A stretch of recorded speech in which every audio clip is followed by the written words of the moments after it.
ঈদ এলেই রেলওয়েতে শুরু হয় কোচ মেরামতের ধুম, অথচ দুদিন না যেতেই আবারও অকেজো হয়ে পড়ে এসব কোচ। রেলওয়ের দাবি, প্রয়োজনীয় সরঞ্জাম না থাকায় কোচ মেরামতে থেকে যায় ত্রুটি। আর এসব কর্মকাণ্ডকে অর্থের অপচয় বলছেন বিশেষজ্ঞরা। প্রতি বছরের মতো এবারও ঈদকে সামনে রেখে সৈয়দপুর রেলওয়ে কারখানায় ব্যস্ততা বেড়েছে। রাত দিন চলছে কাজ, কোচ মেরামতে ব্যস্ত কর্মীরা। ঈদযাত্রা নির্বিঘ্ন করতে পুরনো কোচগুলো সংস্কার করে বহরে যুক্ত করতে চায় রেলওয়ে কর্তৃপক্ষ।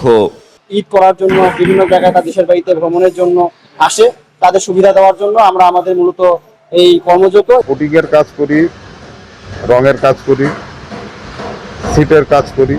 625 জন লোক নিয়ে আমাদের অনেক কাজ করতে হচ্ছে এবং যে কাজের চাপ, আমাদের যে খাটাখাটনি, আমাদের অনেক শরীরের জন্য অনেক চাপ হয়ে যাচ্ছে।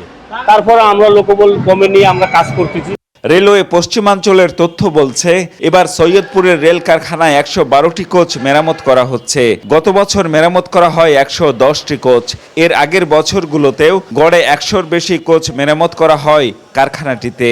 তো প্রতি বছরের ন্যায় আমরা এবছর সাধারণভাবে যে কোচ দেওয়া হয় তার চেয়ে বাড়তি কোচ যোগান দেওয়ার জন্যই আমাদের অতিরিক্ত কোচ কারখানা থেকে আউটন দেওয়া হয়।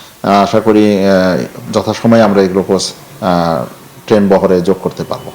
ঈদ আসলে অকেজো কোচ মেরামতের হিড়িক থাকলেও সারা বছর পড়ে থাকে অবহেলায়। শেষ সময়ে তড়িঘড়ি করে মেরামত করায় দুদিন পরই সব ব্যবহার অনুপযোগী হয়ে পড়ে। এতে প্রতি বছর বিপুল পরিমাণ অর্থ অপচয় হয়, অভিযোগ অনেকেরই। ঈদ মৌসুম আসলেই তাদের কিন্তু এই মেরামতের কাজ তারা উৎসবে পরিণত করে।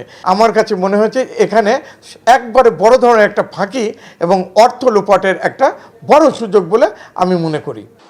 রেলওয়ে কর্তৃপক্ষ বলছে, এলসি সহ নানা জটিলতায় সময় মতো 1000 চাকা আমদানির প্রক্রিয়া শেষ করা যায়নি।